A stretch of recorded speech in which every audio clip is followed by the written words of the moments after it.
하나님께서 귀한 5월의 가정의 달 우리에게 이렇게 열어주시고 또 우리의 가정이 얼마나 소중한가를 말씀을 통해서 우리에게 축복하시고 깨우쳐 주시고 이 믿음의 가정들을 더 소중히 여길 수 있는 귀한 계기를 말씀으로 함께 하십니다. 오늘은 모든 교회에서 어린이 주일로 지키게 됩니다.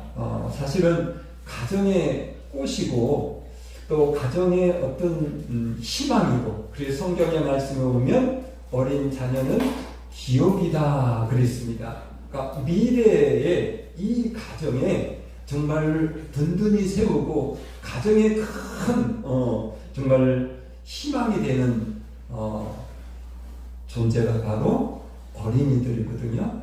특별히 어린이들은 우리가 요즘 세상적인 교육이나 이런 환경들이 굉장히 발달되어서 굉장히 아이들이 명석하고 세상적인 지식도 굉장히 정말 굉장히 빠릅니다. 우리가 상상할 수 없을 만큼. 근데 이 아이들에게 진짜 중요한 것이 어디냐면 학교도 아니고 학원도 아니고 좋은 선생님도 아닙니다. 첫 번째는 바로 가정입니다. 아무리 세상의 학교나 학원이나 또 좋은 선생님을 통해서 많은 지식을 습득했다 할지라도 그 아이가 인성적으로 또 영적으로 이렇게 바로 가정에서 자라지 못하면 세상에서 빛이 되기보다는 오히려 세상의 어둠의 어떤 곤란을 일으키는 그런 사람으로 자랄 수도 있습니다. 그래서 이 어린이라는 것은 바로 우리가 생각하면 가정, 또 부모, 더 나아가서 성경에 보면 바로 할머니, 할아버지들, 그러니까 믿음으로서 이렇게 키운, 사실은 어떻게 보면 이 젊은 우리 엄마 아빠들 보면 아이들을 위해서도 많이 기도하지만 진짜로 그 아이들을 위해서, 손자 손녀들을 위해서 이렇게 기도하는 분들은 바로 할머니, 할아버지입니다. 이 디모데가 훌륭한 목사가 되고 바울이 정말로 아들처럼 굉장히 신뢰하고, 그래서 그때 당시 세계에서 제일 큰 교회였던 에베소 교회를 단임할 만큼 뛰어난 사람 디모데가 있지 않습니까? 이 디모데가 믿음으로 자란 건 그 외할머니 로이스라고 하는 외할머니가 신앙이 굉장히 좋았습니다. 그 어린 손자 디모데를 위해서 얼마나 많이 기도했는지 몰라요. 여러분, 할머니 할아버지 된 우리 믿음의 우리 권사님들, 우리 집사님들 굉장히 중요합니다. 여러분의 기도가 우리 아이가 정말 앞으로 나가는데 얼마나 큰 영향을 줄까? 지금 아이들이 어떻게 자라느냐, 지금 아이들이 얼마나 잘 크고 또 건강하느냐도 중요하지만 우리의 기도는 이 밑거름이 돼서, 영적인 밑거름이 돼서 어떤 그 아이가 미래로 차고 나가는 데에서 굉장한 힘이 되는 하나님의 역사가 크게 나타나는 그런 기도입니다. 그러니 틈만 나면 손자 손녀 이름 부르고 기도해야 됩니다. 여러분, 정말입니다.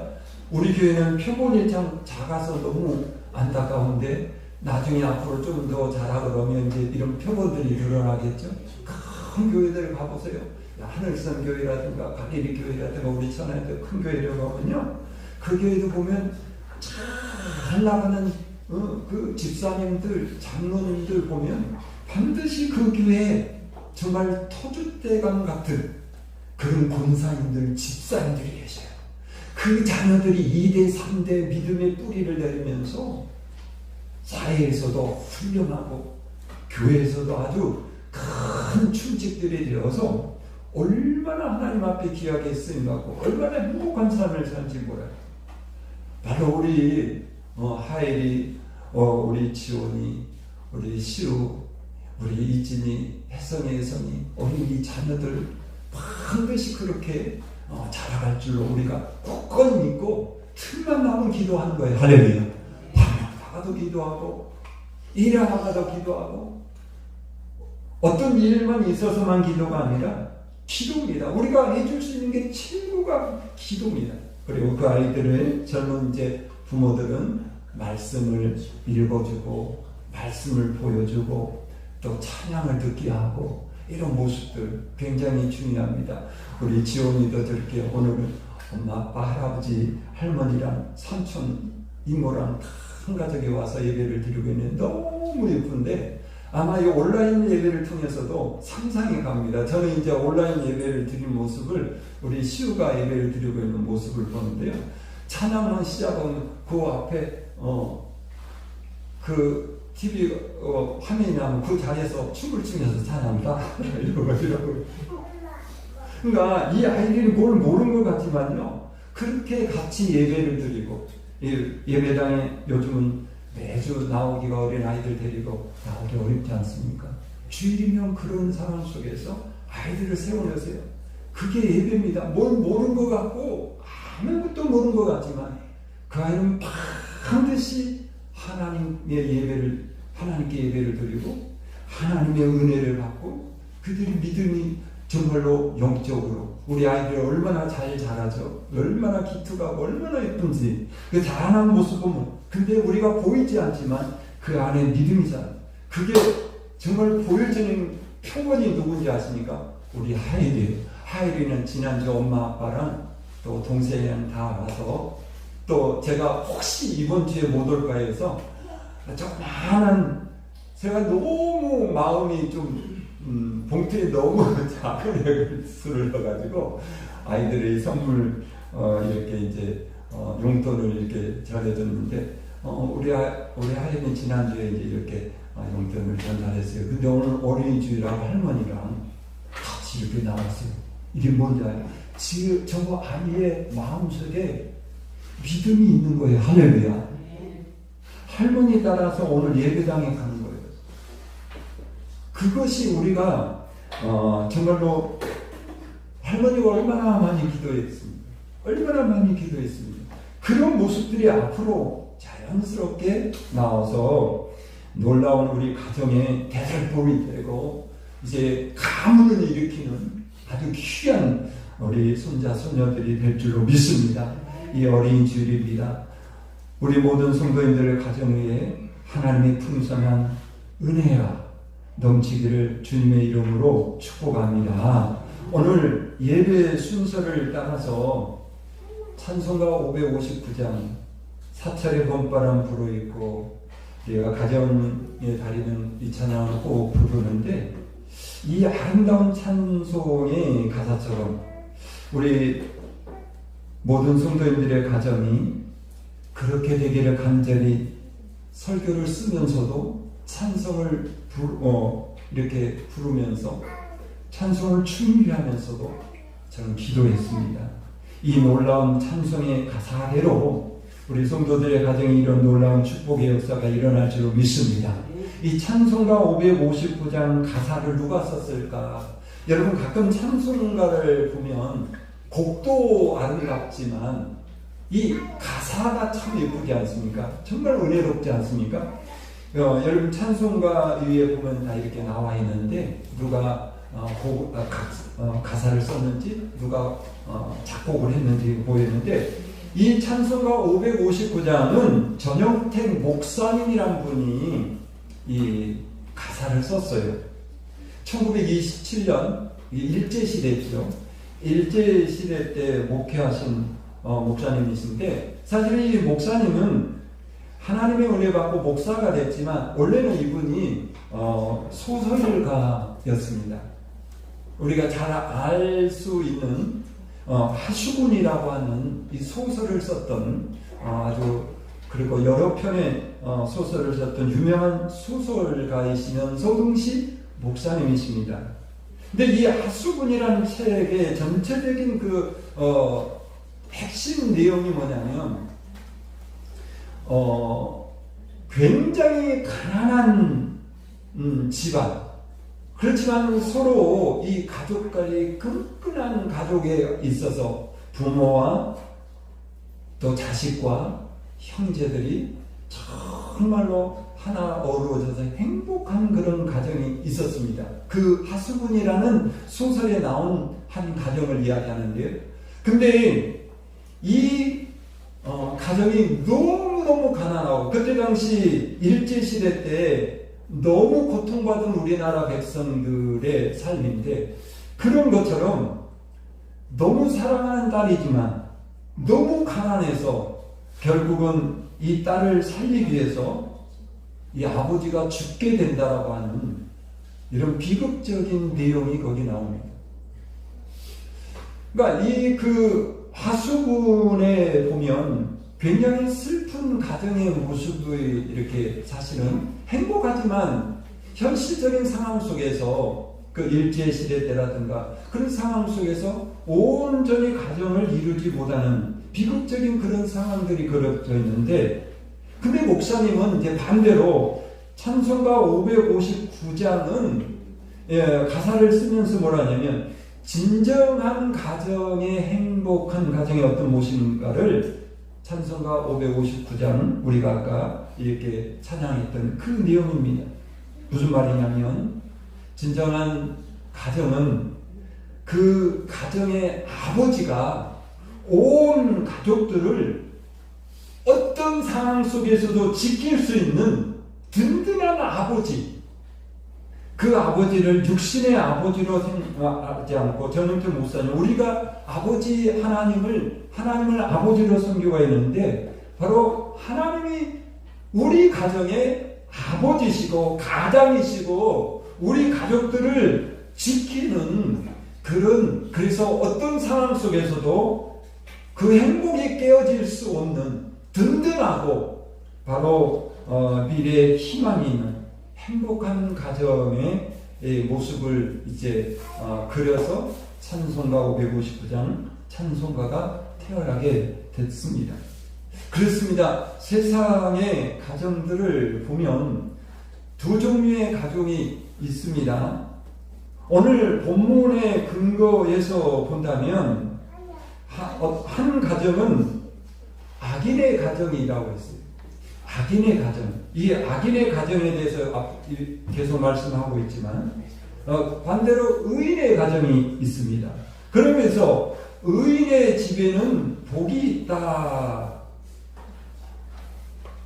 의인의 집은 어떤 집이고 의인의 집은 어떤 복이 있는지 오늘 말씀을 통해서 우리가 깨닫고, 이 의인의 가정이 바로 우리의 가정, 내가 섬기고 내가 속해 있는 이 가정이라는 사실을 우리가 생각하고, 이 가정을 믿음으로 더 견고하게 든든하게 붙들고 그 가정 안에서 참 행복을 누릴 수 있는 귀한 우리 성도들의 삶이 되시기를 주님의 이름으로 축복합니다.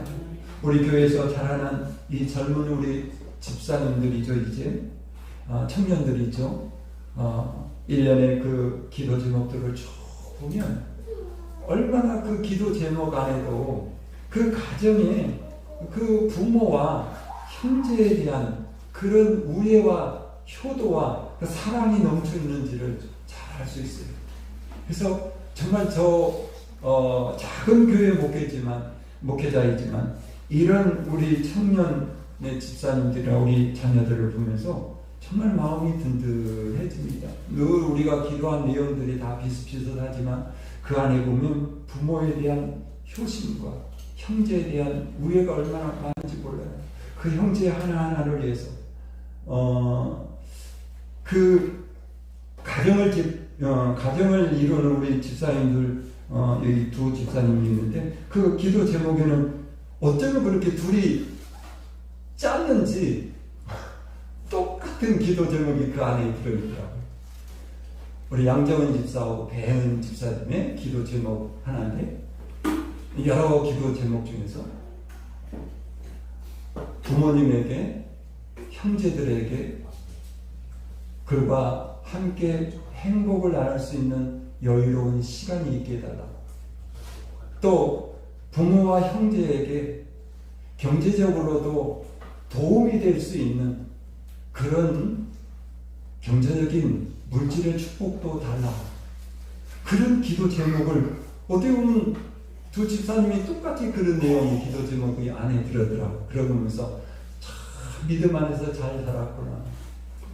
얼마나 귀해요. 사실은 이런 기도 내용 하나가 뭐냐면 부모, 형제, 이 가정이 얼마나 행복을 이루기 위해서 그들이 기도하고 힘쓰고 또 하나님 앞에 간구하고 있는가를 볼 수 있습니다. 의인의 가정입니다. 여러분, 의인의 가정은 어떤 가정일까요? 오늘 33절에 보니까 의인의 집에는, 가정이란 말이 아니라 의인의 집에는 이런 말이 있습니다. 성경에서 집에 대한 개념을 말할 때 어떤 외부적인 건물 양식만을 두고 말하지 않습니다. 예수님께서 반석 위에 집을 지으라고 하는 그런 비유를 들었을 때 바로 이 하우스적인, 건물적인 그 집도 말하지만 그 안에는 본질적인 것은 뭐냐면 믿음의 집을 말하는 거죠. 그런 것처럼 성경에 보면 집이 여러라는 단어가 많이 나옵니다. 그런데 그 집이라는 개념은 우리가 잘 알고 있던 그야말로 건물적인 그 집, 몇 평짜리 아파트 집, 뭐 시골에 있나 도시에 있나 뭐 그런 집, 하우스라고 하는 개념의 그런 집이 아니라 그런 개념도 있지만 더 개념적인 홈이라고 했죠. 그 안에 부모와 형제와 자녀와 함께 어우르는 그 가족의 모임을 갖다 이 집이라 표현합니다. 그래서 오늘 본문에서도 계속해서 우리가 읽었던 말씀은 악인의 집에는 포악한 자가 있고 패역한 자가 있고 거만한 자가 있고 미련한 자가 있는 집을 어떤 집이라고 그러냐면 악인의 집이라 그랬습니다. 이런 자들의 집에는 여호와의 저주가 있다라고 이렇게 말했고요. 또 의인의 집은 반대로 정직한 자가 있고 겸손한 자가 살고 있고 지혜로운 자가 살고 있다라고 표현했습니다. 바로 이런 의인의 집에는 하나님의 복이 있다라고 말했습니다. 그러니까 집이라고 하는 것은 그 집에 누가 사는지를 밝혀주는 것입니다. 악인이 살면 악인의 집이요, 의인이 사는 곳이면 의인의 집입니다. 창기가 사는 집은 창기의 집이요, 술을 파는 곳이면 술집입니다. 집이 아무리 보잘것없어도 성자가 살면 성자의 집입니다.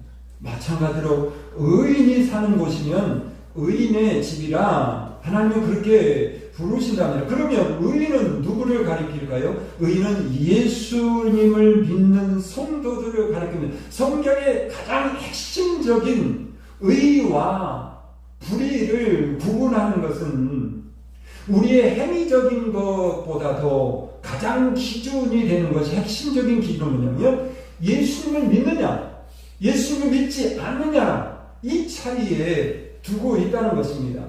우리가 가지는 의의는, 자, 저 사람은 의인이다, 의롭다, 이렇게 말하는 것은 세상에서는 그렇게 말합니다. 저 사람의 어떤 노력이나 공로나 헌신이나 어떤 선한 행위를 가지고 저 사람 참 의롭다 이렇게 말할 것이나, 하나님은 그런 기준으로 의롭다, 불의하다라고 구분하지 않는다는 것입니다. 물론 당연히 하나님을 믿는 의로운 믿음의 가정들은 사회에서도 우리가 행위적으로도 선한 행동과 선한 모습으로 나타나야 되는 것이 당연하겠지만, 그러나 하나님은요, 내가 좀 선을 행했다고 해서 그걸 가지고 의롭다 말하지 않는다는 것입니다. 예수 그리스도를 믿고 예수 그리스도가 그 안에 있느냐. 여러분 누가복음 19장에 보면 재밌는 이야기 나오죠. 삭개오라는 사람이 있어요. 이 사람은 그때 당시 굉장히 나쁜 사람이었죠. 이스라엘 나라가 로마의 지배하에 있을 때, 우리나라 일제시대와 갔을 때 우리가 가장 나쁜 놈, 일본 놈 순사보다 더 나쁜 놈이 뭐죠? 우리나라 사람 일본 압제기들 있잖아요. 요놈들이 다 일러 바치고 그래서 끌고 가고 뜯어가고 그런 거잖아요. 그런 사람들이 많이 활동했어요. 일제시대 때 친일파들. 그러니까 그런 사람과 같은 사람이 삭개오예요. 이 세리인데 아주 악한 세리였어요. 로마의 법에서는 그 집에 세금을 100만 원만 받아라 이렇게 명령을 내리면요, 삭개오는 200만 원, 250만 원 더 불려가지고 더 악하게 뜯어내서 그때 당시 그 이스라엘 사람들, 유대 사람들이 더 힘들게 했던, 일제시대 때 자세히 보면 그 앞제비들이 더 그런 짓을 많이 했다고 그러죠. 그런 것 같아요. 그래서 누구나 다 이 삭개오는 유대인입니다. 이스라엘 사람입니다. 저는 악인이고 저는 죄인이다. 그래서 이 삭개오의 집을 지나다니는 사람 침을 뱉고 그 집에 들어갈 생각조차도 않습니다. 그렇게 나쁜 사람, 이 죄인, 바로 그 이 삭개오의 집에 어느 날 예수님이 제자들과 함께 들어가시지 않습니까? 시장 통을 지나가다가 세관 앞에 앉아있는 삭개오를 보고 말합니다. 오늘 내가 너네 집에 가서 하루를 유예해야 되겠다 라고 이야기하고 삭개오의 집에 이제 들어가요. 그러니까 막 사람들이 어떻게 저럴 수가 있느냐, 아니 예수라는 분이 선을 행하라고 하는 사람이 어떻게 저 악한 죄인의 집에 들어갈 수 있느냐 라고 막 굉장히 예수님과 제자들과 삭개오를 싸잡아서 막 욕을 합니다. 그때 예수님께서 이 삭개오의 집에 가서 삭개오를 개종시키죠. 그때 삭개오가 유명한 말을 하지 않습니까? 그때 회개하고 예수님을 믿고 나서 뭐라고 하냐면, 내가 누구에게 토색한 것, 누구에게 억지로 뜯어낸 것이 있다면 내가 3배로 4배로 다 지금 당장 갚겠습니다. 철저한 해결을 합니다. 그때 예수님께서 뭐라고 하냐면, 이 사람도 아브라함의 자손이다 라고 이렇게 말합니다. 무슨 말이냐면 삭개오도 의인이다 이렇게 말합니다.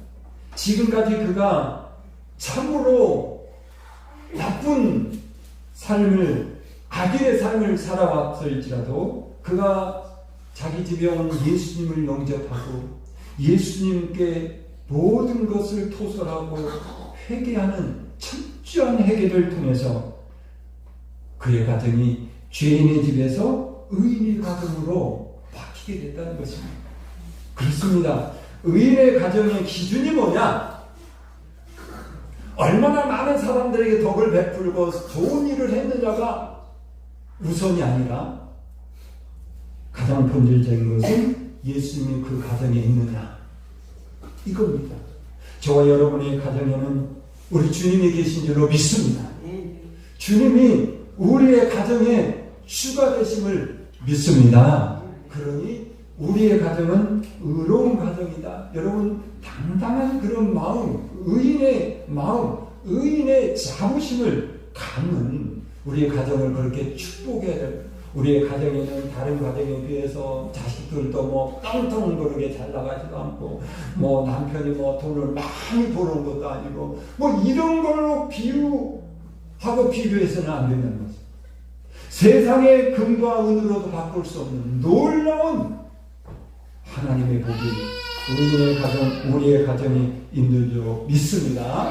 의인의 가정에 그러면 하나님이 축복해 주신다, 복을 주신다고 했는데, 아까 33절에 의인의 집은 복이 있다 그랬는데 어떤 복이 있을까요? 몇 가지를 찾아보겠는데 그 말씀을 보면요, 잠언 12장 7절에 보면 의인의 집은 망하지 않는 복이 있다. 한번 읽어보겠습니다. 시작. 악인은 엎드러져서 소멸되려니와 의인의 집은 서 있으리라. 아멘. 여기서 서 있으리라는 말은 문자적으로 볼 때 폭풍과 창수 속에도 넘어지지 않고 견고하게 서 있다라는 사실을 의미하지만 더 큰 의미는 의인의 생명은 영원히 존속되게 된다는 것입니다. 영생하게 될 것이라는 것입니다. 세상의 사람들은 그들이 믿는 대로 죽음은 끝이라고 그 말이 맞습니다. 세상의 사람들은, 예수 믿지 않는 사람들은 죽음은 끝이야, 그 말이 맞습니다. 죽음은 끝나는 거예요. 영원한 지옥불에 떨어져서 그들에게는 희망이 없는, 더 이상 살 가치가 없는, 끝나버린 그런 인생들이 소멸되어버리고 마는 그런 인생들이 있길 몰라도 의인은 영존하게 된다라는 것입니다. 의인들이 하는 일들, 의인들의 자손들이 결코 역사의 무대에서 도태당하지 아니하고 견고하게 서 갈 것이라는 것입니다. 할렐루야! 아까 우리가 초론에서 말씀드렸던 것처럼 우리 자녀들이 정말로 이 나라와 이 민족을 앞으로 대대로 살아가면서 자손 대대로 이 시대를, 이 국가를, 국가의 여러 기관들을 그곳에서 견고히 심어지고 세워져서 든든하게 정말로 모든 것을 주관하고 나가는 리더자들이 될 줄로 믿습니다. 저도 가끔 드라마를 봐서 죄송합니다만 가끔 제가 그 이야기를, 이 드라마를 보면서 이게 그냥 엊그제는 무슨 드라마를 봤는데 거기서 뭐라 하냐면요, 아주 못된 아버지가 있는데, 아주 못된 아버지예요. 가난한. 그러면서 그 자식한테는 뭐라 그러냐면, 너는 나중에 커서 판사가 되라고 그래요. 그 가난한 집안에, 아주 그런 집안에서 살면서 뭐라 하면 그 자식한테 너는 나중에 커서 판사가 되라고 그러는 거예요. 여러분, 판사가 되는 게 쉽지 않잖아요. 근데 그 드라마를 보니까 진짜로 판사가 됐어요. 훌륭한 판사가 됐어요. 저는 그걸 보면서 말을 했어요. 세상의 사람들이 말하는 것도 저렇게 이루어지는 거예요. 우리가 믿음의 자녀들이 우리 자녀들에게 축복하고 선포하는 말이 왜 이루어지지 않겠습니까? 할렐루야! 여러분의 자녀들에게 이 박사님, 선생님, 판사님, 검사님 막 그러고 부르세요. 얼마 전에 우리 정민 집사님 투사에 보니까는 우리 이진이가 어린이집에서 이렇게 체험하는데 약사님 가운을 입었더라고. 가운을 하고 체험하는 사진을 올렸더라고. 전 그 모습을 보고 우리 이진이가 약사님이 되시겠다 그 생각하고 마음이 좋았어요. 여러분, 우리가 작은 것 하나에도 우리 자녀들이 오늘 말씀을, 그러니까 이게 우리의 그냥 희망적인 우리의 말이 아니라니까. 성경의 말씀이니까 의인의 집은 서 있으리라. 의인의 가족들은, 의인의 자녀들은 든든하게 서갈 것이다. 할렐루야.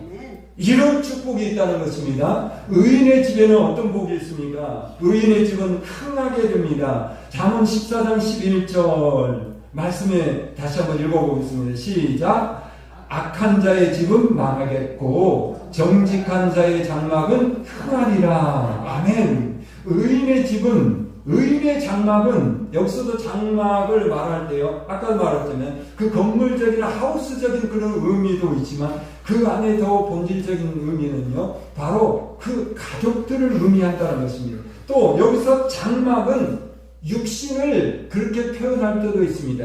이 육신의 장막이 무너질 때 하나님께서 손으로 짓지 않은 새 장막을 세우신다라는 말씀처럼 이 육신을 말할 때도 성경은 장막을 말한다는 거죠. 그러니까 장막이 흥한다라는 것은 우리 가정의 가족들이 흥한다. 특히 육신적으로도 건강하고 장수하는 그런 축복이 있는 줄로 믿습니다. 그러고 보니까 우리 교회에서도 보니까 이 장수하는 권사님들, 우리 유봉순 권사님 100세에 그렇게 건강하고 믿음 안에 사시다가 하나님 부르심을 받지 않았습니까? 여기 계시는 우리 김동경 권사님, 이명경 권사님 86세예요. 86세예요. 얼마나 건강하십니까? 100세 장수하실 분들.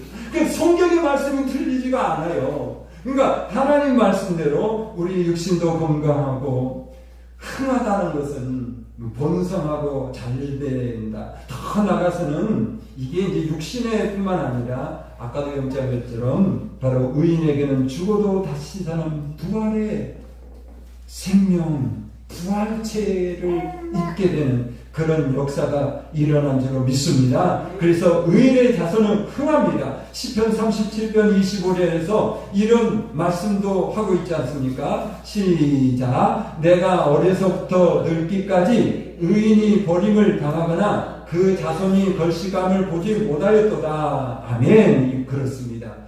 의인의 가정은 흥합니다. 의인의 가정의 자녀들은 흥합니다. 세 번째는 의인의 집에는 많은 보물이 있다.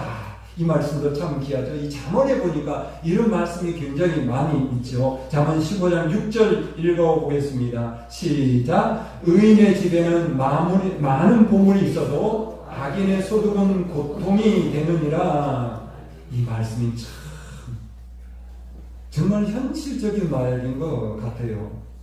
악인의 소득은 고통이 됩니다. 악하게 돈을 모으고 악하게 그것을 재물을 쌓았다 할지라도 오히려 그 악인의 집에 그 재물은요 오히려 그것이 고통이 되는 것을 우리가 많은 주변의 뉴스를 통해서 현실적으로 많이 보고 있지 않습니까? 여러분, 의인의 집에는 많은 보물이 있습니다. 물질적인 보물, 자녀들을 보면, 여러분 시편 127편을 보면요, 의인의 집에는 장사 같은 남편이 있다. 건강한 남편이 있다는 거예요.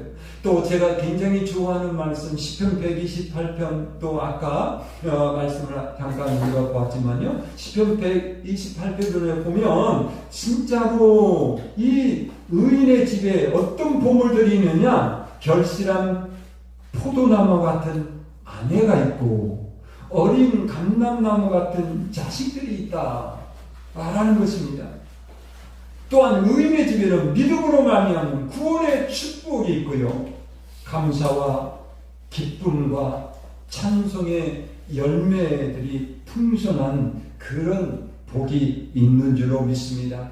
요셉이 받는 복처럼 그 가지가 무성하게 담을 넘어 넘치고 또 그 담 밖에 있는 자들에게도 풍성함을 나눌 수 있는 이런 축복이 의인의 가정에서 또 의인의 가정의 자녀들에게서 있게 된다는 사실을 믿으시기를 바랍니다. 마지막으로 의인의 집에는 어떤 복이 있느냐? 잠언 12장 13절 보니까 한번 짧지만 읽어보겠습니다. 시작. 의인은 환난에서 벗어나느니라. 아멘. 앞에서 굉장히 막 긍정적이고 막 소망적인 복에 대해서 잠언의 말씀, 시편의 말씀에서 많이 봤잖아요. 근데 이 잠언 12장 13절은 우리의 삶 속에 현실적인 상황 속에서 일어날 수 있는 상황을 말합니다. 아무리 예수를 믿고 우리가 의인이 되었다 할지라도 이 세상에 우리가 살고 있는 이곳은 천국이 아닙니다. 하나님의 나라가 아닙니다. 그렇기 때문에 이 땅에서는 여러 가지 환난과 어려움이 있을 수가 있다는 것입니다. 그런데 그 환난이 내게 잠시 엿보고 내게 잠시 다가와 있을지라도 하나님께서는 그 믿음의 가족들, 믿음의 사람들에서 속히 그 환난에서 벗어나게 하시는 하나님의 역사가 일어난 줄로 믿습니다.